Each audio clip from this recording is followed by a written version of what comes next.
ಮನ್ಯಾಗ ಅಥವಾ ಹೊರಗೆ ಒಂದಿಟ್ಟು ಜಗಳ ಆಗಿದ್ರೆ ಮಲ್ಕೊಂಡು ಎದ್ದ ಬಳಕ ಅದು ಮುಗಿದು ಹೋಗಿರ್ಬೇಕು. ಮತ್ತೆ ನಾವು ಹೊಸಬರು ನಾವು ಕೆಟ್ಟವರು ಅಲ್ಲ, ಒಳ್ಳೆಯವರು ಅಲ್ಲ, ಹೊಸಬರು, ತಾಜಾ ಜೀವನ.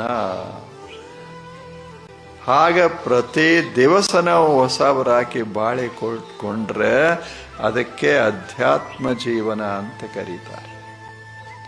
ತಲೆಯಾಗ ಹಳಿದಿರಬಾರದು.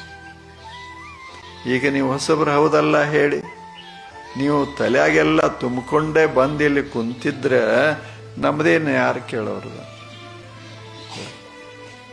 ಬರೇ ಇಲ್ಲಿ ಕೂತ್ಕೊಂಡು ನಿನ್ನಿದು ಮನ್ನಿದು, ಈ ವರ್ಷದ್ದು ಹಿಂದಿನ ವರ್ಷದ್ದು ಹಂಗ ಹಿಂದೆ ಮಾತಾಡ್ಕೋತ ಹೋದ್ರೆ ನಾವು ಹೊಸಬ್ರಾಗ್ತೇವಿ.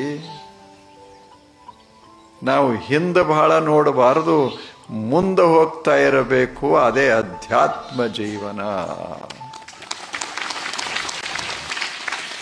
ಒಂದು ಬಳ್ಳಿಗೆ ನೀವು ಕೇಳ್ರಿ, ನಿನ್ನೆ ಎಷ್ಟು ಹೂವು ಅರಳಿಸಿದ್ದಿ ಅಂತ ಕೇಳ್ರಿ, ಅದು ಹೇಳ್ತದ ನಿನ್ನೆ ಅವೆಲ್ಲ ಬಿದ್ದು ಹೋಗ್ಯಾವ, ಈಗ ಹೊಸ ಅದು.